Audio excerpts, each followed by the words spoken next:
Good morning everyone, this is Iftikhar Hussain Ansari. आज वाले video में हम डिस्कस करने जा रहे हैं कोलेस्ट्रॉल और उसके बायोसिंथेसिस। सबसे पहले अगर हम कोलेस्ट्रॉल की बात करें तो फिर कोलेस्ट्रॉल जो है एनिमल टिश्यू में पाई जाती है और ये जो है मेजर स्टेरॉल होती है एनिमल टिश्यू में। और ये जो कोलेस्ट्रॉल की अगर हम बात कर रहे हैं तो फिर ये जो है टिश्यू में प्रेजेंट होती है और प्लाज्मा में भी प्रेजेंट होती है। अगर हम प्लाज्मा की बात करें तो फिर आइदर ये फ्री कोलेस्ट्रॉल के शेप में आपको देखने को मिलता है या स्टोरेज फॉर्म में आपको कोलेस्ट्रॉल देखने को मिलता है। जब ये स्टोरेज फॉर्म में होते हैं तो फिर यहाँ पे जो कोलेस्ट्रॉल होता है वो जो लंबे चेन वाले फैटी एसिड्स के साथ जब ये बाउंडिंग करके रखती है, यानी कि जो ये लंबे चेन वाले फैटी एसिड्स के साथ जब कोलेस्ट्रॉल एस्टर बॉन्ड बना के रखती है तो फिर वो उस टाइम पे ये जो कोलेस्ट्रॉल है स्टोरेज फॉर्म में स्टोरेज फॉर्म वाला कोलेस्ट्रॉल होता है, जिसको बोला जाता है कोलेस्टेरॉल एस्टर बोला जाता है, जो कि फैटी एसिड के साथ लॉन्ग चेन फैटी एसिड के साथ एस्टर बॉन्ड से जुड़ी हुई होती है। अगर हम फर्दर प्लाज्मा में बात करें तो फिर प्लाज्मा में जो अगर हम कोलेस्ट्रॉल की बात करें तो फिर कोलेस्ट्रॉल को ट्रांसपोर्ट किया जाता है in the form of lipoprotein. अगर हम देखेंगे प्लाज्मा में तो फिर जो लो डेंसिटी लिपोप्रोटीन है वो व्हीकल होता है ताकि कोलेस्ट्रॉल और कोलेस्ट्रॉल एस्टर को बहुत सारे टिश्यूज तक पहुंचाए जा सके, इसलिए जो है प्लाज्मा में जो है एलडीएल के द्वारा जो है इनकी ट्रांसपोर्टेशन होती है। लेकिन जो फ्री कोलेस्ट्रॉल होता है उनको रिमूव किया जाता है फ्रॉम टिश्यू। टिश्यू से किसी भी बॉडी के टिश्यू से फ्री कोलेस्ट्रॉल को रिमूव किया जाता है by with the help of HDL high density lipoprotein के द्वारा और उससे ट्रांसपोर्ट किया जाता है लीवर के यहाँ, जहाँ पे इसका एलिमिनेशन होता है फ्रॉम द बॉडी। यानी कि जो आपका जो फ्री कोलेस्ट्रॉल जो बना हुआ है वो किसी भी टिश्यू से यहाँ पे जो है हाई डेंसिटी लिपोप्रोटीन उठा लेता है और उसे ट्रांसपोर्ट कर देता है लीवर के पास। और लीवर से यहाँ पे जो है एलिमिनेट किया जाता है, बॉडी से एक्सपेल आउट किया जाता है, या जो है इसका कन्वर्जन होता है इनटू बाइल एसिड और इस कन्वर्जन को बोला जाता है रिवर्स कोलेस्ट्रॉल ट्रांसपोर्ट। ठीक। फर्दर अगर हम बात करेंगे तो फिर ह्यूमन की केस में जो है मोस्ट एबंडेंट जो स्टेरॉल है वो कोलेस्ट्रॉल है। और ये जो है प्लाज्मा मेम्ब्रेन का और प्लाज्मा लिपोप्रोटीन का मेजर कॉन्स्टिट्यूएंट बनती है। और ये जो है बाइल सॉल्ट्स जो बनती है हमारे गाल ब्लैडर में, हमारे लिवर में। तो फिर ये जो है इसका जो है बाइल सॉल्ट्स का जो है बाइल जूस का जो है प्रिकर्सर मॉलिक्यूल बनता है हमारा कोलेस्ट्रॉल। ठीक। और ये फर्दर ये प्रिकर्सर मॉलिक्यूल है आल्सो फॉर स्टेरॉइड हार्मोन्स, जो स्टेरॉइड हार्मोन्स है बॉडी में उनका भी ये प्रिकर्सर बनती है, यानी कि कोलेस्ट्रॉल इनका प्रिकर्सर होता है। कोलेस्ट्रॉल से ही आगे जाके ये जो है स्टेरॉइड हार्मोन बनती है, जिसमें अगर हम स्टेरॉइड हार्मोन की बात करें तो फिर इसमें एडिनोकॉर्टिकल हार्मोन्स आ जाती है, सेक्स हार्मोन आ जाती है, पहले सेंट्रल हार्मोन्स आ जाती है, एक्सेट्रा। फर्दर अगर हम विटामिन डी की बात करें तो फिर विटामिन डी फॉर्मेशन में भी कोलेस्ट्रॉल जो है एज ए प्रिकर्सर काम करता है।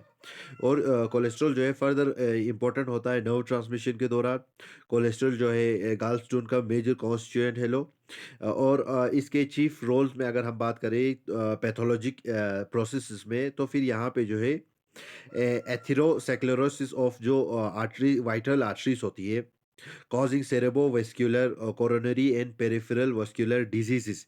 यानी कि ये जो है अगर हम पैथोलॉजिकल इफेक्ट्स देखेंगे इसके कोलेस्ट्रॉल के तो फिर ये जो है ये वाले चीज़ें कॉज करती है, यानी कि coronary as well as peripheral, यानी कि जो हमारे वेसल्स होते हैं ब्लड वेसल्स होते हैं उनको डैमेज पहुंचाते हैं, आर्टरीज या वेन्स होते हैं उन्हें डैमेज पहुंचाती है, सेरेब्रोवास्कुलर स्पेस में ये डैमेज पहुंचाती है। ठीक। फर्दर अगर हम सोर्सेज की बात करें कोलेस्ट्रॉल की तो फिर कोलेस्ट्रॉल जो है डिराइव किया जाता है फ्रॉम डाइट। आपको नॉर्मल जो आपने खाद्य पदार्थ है जो आप खाते हो उससे आपको कोलेस्ट्रॉल मिल सकता है। एज वेल एज यहाँ पे जो है कोलेस्ट्रॉल जो है सिंथेसिस किया जा सकता है बॉडी में नए से। एज फर्दर जो हमारे पास कोलेस्ट्रॉल एस्टर्स जो फैटी एसिड के साथ जुड़ी हुई है उनसे भी आपको कोलेस्ट्रॉल मिलता है जब फैटी एसिड को वहां से हटा देते हैं। ठीक। अगर हम देखेंगे more than half of the cholesterol of the body arises by synthesis and the remainder is provided by average diet. This means that you have this cholesterol that is been synthesized in your body, and maximum portion, half of the portion of the cholesterol is synthesized in your body, and the remaining part that is required by the body is supplied through your diet। And in this liver and intestine you से हमें ये मिलता है कि liver जो intestine में जो ये कोलेस्ट्रॉल फॉर्मेशन होती है, सिंथेसिस होती है, वो 10% होती है टोटल सिंथेसिस में। Look, if there is synthesis of cholesterol in the body, and if we take the percentage of cholesterol synthesis, you find that the percentage level of cholesterol synthesis by liver and intestine is 10% in total ratio with the overall synthesis of cholesterol in the body. सो अगर हम last वाले की बात करें तो फिर ये जो कोलेस्ट्रॉल होते हैं, हर न्यूक्लियोटाइड जो सेल्स होते हैं बॉडी में, जितने भी सेल्स प्रेजेंट है जहाँ पे न्यूक्लियस प्रेजेंट है, वो जो है कैपेबल होते हैं कोलेस्ट्रॉल सिंथेसिस में। और ये जो कोलेस्ट्रॉल सिंथेसिस है मेनली ऑकर होता है एंडोप्लाज्मिक रेटिकुलम में और साइटोसोल में आपको देखने को मिलता है। अगर हम बायोसिंथेटिक प्रोसेस की बात करें, if we talk about the biosynthetic process of cholesterol, it is been divided into 5 steps. Those are biosynthesis of mevalonate, जो कि सबसे पहले आपके पास मेवेलोनेट बनती है, जो कि एस्टाइल कोएंजाइम से बनती है। फर्दर आपके पास आइसोप्रिनोइड यूनिट्स बनती है, जो कि मेवेलोनेट से बनती है, जहाँ जहाँ पे जो है कार्बन डाइऑक्साइड का रिलीज होता है। फर्दर यहाँ पे कंडेंसेशन के द्वारा 6 आइसोप्रोनाइट जब कंडेंस हो जाते हैं तो फिर आपके पास स्क्वेलिन मॉलिक्यूल बनती है। जब इस स्क्वेलिन मॉलिक्यूल का साइक्लाइजेशन होती है तो फिर यहाँ पे जो है पेरेंट स्टेरॉइड, जिसको लेनोस्टेरॉल भी बोलते हैं, ये बनती है। और ये जो लेनोस्टेरॉल है, इसी से जो है फॉर्मेशन होती है कोलेस्ट्रॉल की एट द एंड। ठीक। सबसे पहले अगर हम मेवेलोनेट की बात करें तो फिर फर्स्ट स्टेज है इन सिंथेसिस ऑफ कोलेस्ट्रॉल की मेवेलोनेट बनती है फ्रॉम एस्टाइल कोएंजाइम ए। क्या होती है, यहाँ पे जो है सेट ऑफ रिएक्शंस होती है साइटोसोल में। इनिशियली अगर हम देखेंगे कि दो मॉलिक्यूल ऑफ एस्टाइल कोएंजाइम है, वो कंडेंस हो जाती है टू फॉर्म एस्टो एस्टाइल कोएंजाइम है कैटेलाइज्ड बाय थायोलेज, यानी कि थायोलेज एंजाइम के द्वारा जब एस्टाइल कोएंजाइम ए जुड़ जाती है तो फिर एस्टो एस्टाइल कोएंजाइम आपके पास जनरेट होती है। एस्टो एस्टाइल कोएंजाइम फर्दर कंडेंस हो जाता है two molecule as with a molecule of acetyl coenzyme A catalyzed by HMG coenzyme A coenzyme A synthase to form HMG coenzyme A that is reduced to mevalonate। यानी कि सबसे पहले क्या होता है कि एस्टो एस्टाइल कोएंजाइम ए जो है फिर से और एक एस्टाइल कोएंजाइम ए के साथ आके जुड़ जाती है, और फर्दर यहाँ पे जो है एचएमजी कोएंजाइम ए सिंथेस काम करती है, और यहाँ पे आपके पास एंड प्रोडक्ट में बनती है एचएमजी कोएंजाइम ए। और इसको फर्दर रिड्यूस किया जाता है, एट द एंड इसको रिड्यूस करके आपके पास एंड प्रोडक्ट में आपके पास मेवेलोनेट बनती है। लो ठीक। और यहाँ पे ये बोला गया है कि जब ये रिड्यूस हो रही है मेवेलोनेट में बाय एनएडीपीएच और इसका कैटेलाइजेशन हो रहा है, यानी कि ये वाला स्टेप जो है कौन सा एंजाइम करा रही है, लास्ट वाला 3 हाइड्रोक्सी 3 मिथाइल ग्लूटेराइल कोएंजाइम रिडक्टेज जो एंजाइम है, ये इसको रिड्यूस करने में मदद कर रही है ताकि मेवेलोनेट में आखिर में कन्वर्ट हो सके फ्रॉम एस्टाइल कोएंजाइम ए से आपके पास लास्ट में मेवेलोनेट बनी। ठीक। फिर इसके बाद क्या होता है कि जो मेवेलोनेट का सिंथेसिस है वो एक प्रिंसिपल रेगुलेटरी स्टेप है इन कोलेस्ट्रॉल सिंथेसिस, यानी कि यहाँ पे जो है मेवेलोनेट का जो कन्वर्जन हो रही है, ये जो है गवर्न करता है या रेगुलेट करता है ओवरऑल कोलेस्ट्रॉल सिंथेसिस को। अगर हम एंजाइम की बात करें जो मेवेलोनेट बनने में मदद कर रही है, तो फिर एचएमजी कोएंजाइम रिडक्टेज जो एंजाइम है क्या कर रहे हैं जेना का, तो ये वाला एंजाइम जो है इरिवर्सिबल है, और ये वाला स्टेप जो है दोबारा रिटर्न नहीं हो सकता है, और ये इंपॉर्टेंट कंट्रोल साइट है कोलेस्ट्रॉल बायोसिंथेसिस का। ठीक।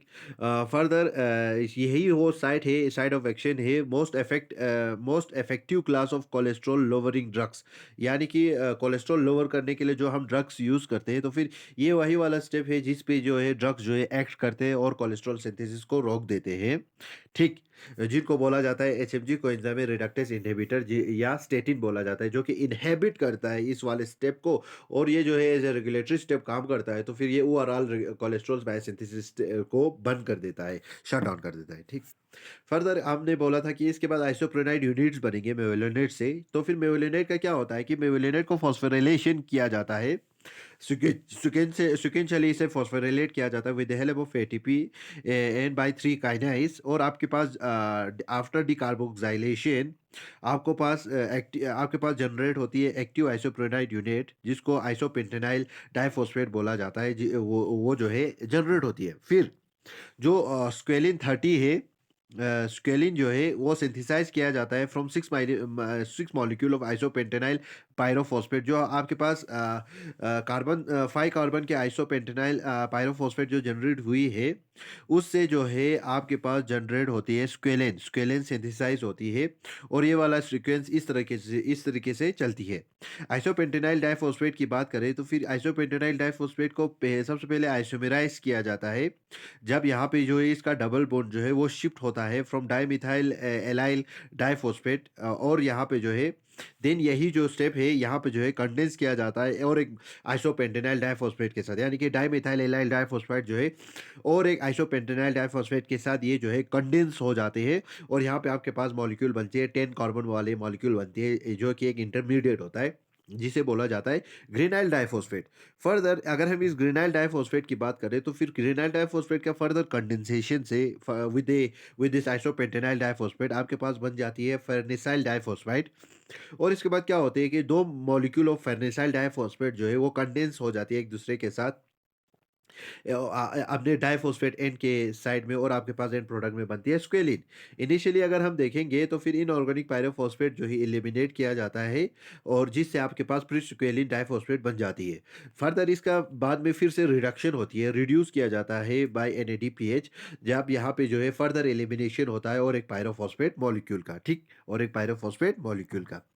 फर्दर अगर हम देखेंगे स्क्वेलिन जो है वो फोल्ड हो सकता है into structure that closely resemble the steroid nucleus, यानी कि स्क्वेलिन जो है एक इस तरीके से फोल्ड हो सकती है कि वो रिंग लाइक स्ट्रक्चर बना सकती है लोग बिफोर रिंग क्लोजर ऑकर्स। जैसे ही रिंग क्लोजर होने वाला होता है स्क्वेलिन जो है कन्वर्ट किया जाता है into squalene 2,3 epoxide epoxide by mixed function oxidase. यहाँ पे जो है मिक्स फंक्शन ऑक्सीडेज के द्वारा यहाँ पे जो है क्या होता है स्क्वेलिन जो है उससे जब ये कन्वर्ट हो रही होती है into a ring like structure, तो फिर रिंग क्लोजर के जस्ट पहले ही क्या होता है कि स्क्वेलिन को कन्वर्ट किया जाता है इनटू स्क्वेलिन 2,3 एपोक्साइड। ठीक, ये जो स्क्वेलिन एपिऑक्साइड है ये जो है आपके एंडोप्लाज्मिक रेटिकुलम में आपको देखने को मिलता है। फर्दर जो मिथाइल ग्रुप होता है कार्बन नंबर 14 पे उसे ट्रांसपोर्ट किया जाता है in on carbon number 13 and that on carbon number 8 पे ट्रांसफर किया जाता है। कार्बन नंबर 8 वाले को ट्रांसफर किया जाता है कार्बन नंबर 14 को 14 पे ए साइक्लाइजेशन ओकर, जैसे कि रिंग लाइक जैसे ही स्क्वेलिन में रिंग शेप या रिंग क्लोजर होना स्टार्ट होता है तो फिर यहाँ पे जो है मिथाइल ग्रुप जो है उसे ट्रांसफर किया जाता है from carbon 14 to 13 as well as carbon 8 to carbon 14। ठीक, यहाँ पे जो है ये वाला ये स्टेप जो है कैटेलाइज करता है बाय ऑक्सीडोस्क्वेलिन जिसको लेनोस्टेरोल के साइक्लेस भी बोला जाता है, ये वाला एंजाइम करता है जो कि नए फॉर्मेट साइक्लाइज स्ट्रक्चर है उसे बोला जाता है स्क्वेलिन। जब साइक्लाइज स्ट्रक्चर में रिंग स्ट्रक्चर में आपके पास प्रेजेंट हुई है उसे बोला जाता है लेनोस्टेरोल। फिर इसी लेनोस्ट्रेलोल से क्या होती है कि यहाँ पे जो है लेनोस्टेरोल जो है द कोलेस्ट्रॉल का जो फॉर्मेशन होता है वो लेनोस्टेरोल से आके आपको देखने को मिलता है। ये जो है मेनली आपके एंडोप्लाज्मिक रेटिकुलम में होता है और यहाँ पे जो है चेंज होता है स्टेरॉइड न्यूक्लियस का या न्यूक्लियस का या साइड चेन का। वो वहाँ के वो यहाँ पे क्या होता है कि लेनोस्टेरोल जो है वो बेसिक स्ट्रक्चर होता है कोलेस्ट्रॉल फॉर्मेशन में, लेकिन यहाँ पे जो इससे कोलेस्ट्रॉल आगे जाके बनती है जब इसका जो है स्टेरॉइड न्यूक्लियस में कुछ कुछ डिफरेंट चेंजेस आ जाती है एज वेल एज जो जहाँ पे डबल बॉन्ड होगा वो हट जाएगा या सिंगल बॉन्ड होगा वहाँ पे डबल बॉन्ड आ जाएगा जिसकी मदद से यहाँ पे जो है आगे जाके जो है कोलेस्ट्रॉल बन जाती है। सो क्या होता है कि ये वाला तो हमने पता है कि या जो मिथाइल ग्रुप है वो कार्बन 14 से कार्बन 4 पे शिफ्ट हो जाता है और मिथाइल ग्रुप है जो कार्बन 14 है या कार्बन 4 पे है उन्हें रिमूव किया जाता है 14 डाई मिथाइल लेनोस्टेरॉल से और उनको जाइमोस्टेरॉल बना देती है।